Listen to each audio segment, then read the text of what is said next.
All right, sports fans, how's everybody out there doing?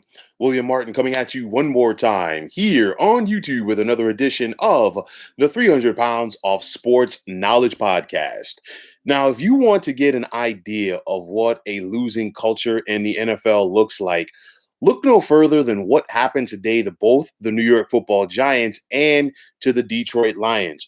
Now, for the second week in a row, the Giants lost on a field goal as time expired, this time to the Atlanta Falcons, while the Lions lost at home to the Baltimore Ravens on an NFL record 66-yard field goal from kicker Justin Tucker.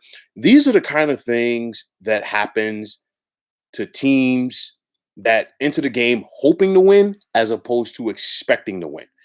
For the second week in a row, the Giants did just enough to lose, while the Lions continue to be their own worst enemy.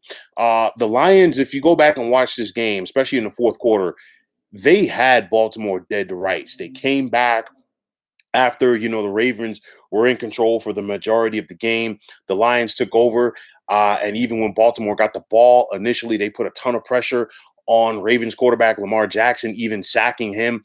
But then somehow they allowed Jackson to get free to find Sammy Watkins for a big catch. And I really thought Sammy Watkins should have gotten out of bounds to save some time, but he didn't. And then the next thing you know, the Ravens went out there and they're trotting out Justin Tucker for a 66-yard field goal. Of course, Detroit didn't have any timeouts left. They were unable to ice Justin Tucker. We saw the kick hit the crossbar and then it bounced over. And that's a snake bit right there. And unfortunately for the Lions, doesn't matter who the coach is, doesn't matter who the quarterback is. They keep finding ways to lose these games. For the Giants, the second straight week in a row, they had a fourth quarter lead and they could not seal the deal. Up 14-7, Atlanta came right back and responded and scored a touchdown. The Giants were driving, but they could not seal the deal as far as getting into either field goal range themselves or going ahead and scoring a touchdown. This is what good teams do, and the Giants unfortunately cannot do that. And in the case of the Giants, the clock is ticking for Dave Gettleman. He's been the Giants general manager for several years now, and he owns this mess because you look at the Giants and it's just a consistent losing. Since 2011, their last Super Bowl championship season, the Giants have only had one playoff berth, and they've also only produced two winning seasons, and they haven't won a playoff game. That's not going to cut it. You look at all of the double-digit loss seasons that they continue to pile up. And at 0-3, they're well on their way to having another double-digit loss season. Then you look at the faces of these franchises. Giant co-owner John Mara and Lions owner Sheila Ford both were booed today at halftime at their respective ceremonies. We saw the Giants retire the number of quarterback Eli Manning. And when John Mara spoke, the fans booed. And when Sheila Ford was honoring former wide receiver Calvin Johnson for his induction into the Hall of Fame with the Lions, again, the fans in the Motor City booed. And, for the Giants, you look at this, they did play better today defensively.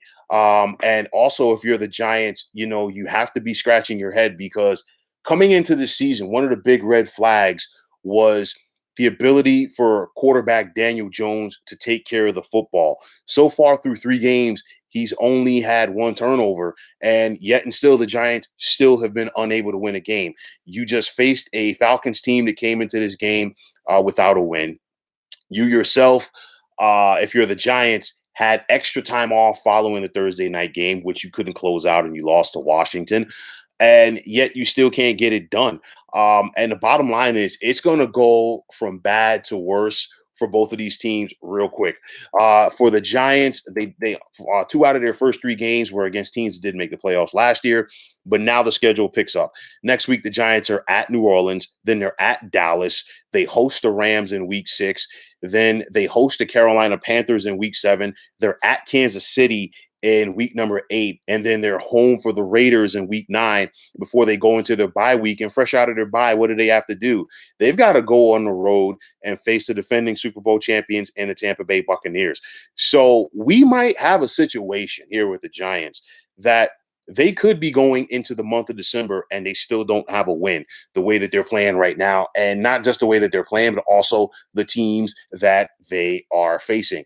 And then for the Lions, of course, next week, Detroit is on the road against a very tough Chicago Bears defense. After that, they're at the Minnesota Vikings before they come back and host the Cincinnati Bengals, who are playing some good football right now. And then in week number 7, like the Giants, the Lions find themselves in a matchup with the Rams. So you're looking at both of these teams right now, and there are several teams that are playing bad football right now. Both of these teams are on a fast track to be picking early on in the NFL draft. And it's going to be difficult for both of these teams to get that number one pick because you look at the New York Jets, they're going to be hard pressed to get a win this year. You look at the Houston Texans. I don't like their situation either. I know that they won a game. Indianapolis, they will eventually get off the schneid, but a lot of people aren't expecting that much from Jacksonville. So, with that said, these teams are going to be hard pressed for wins.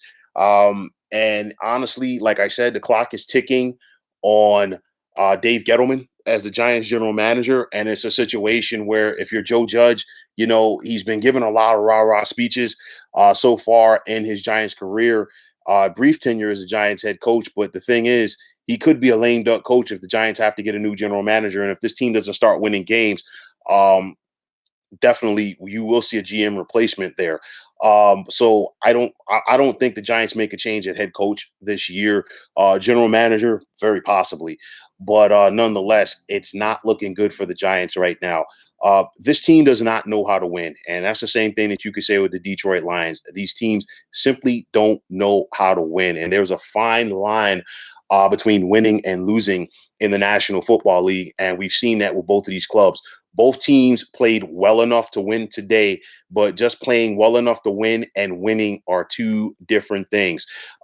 It's a fine line between winning and losing in any sport, as that locker room feel is a lot different. And for both of these clubs, they put in a lot of hard work this week, but unfortunately, neither one of them has anything to show for it. So, folks, that is going to wrap it up. And as always, I want to take this time out to thank you for tuning into the 300 Pounds of Sports Knowledge podcast here on YouTube. I want to take the time out to thank all of you fine folks out there for tuning in. And if you have not already, please feel free to subscribe to this channel. Now, if you're on Twitter, please feel free to follow me at 300 Pounds of Sports. And like I always say, if you follow me, it'll be my pleasure to follow you right back. There's also the sports discussion group on Facebook at the Sports Depot 365. You can check it out, drop a line, and be a part of one of the better sports debating sites going on social media. So once again, fine folks, my name is William Martin, signing off, saying take care and have yourselves a wonderful day.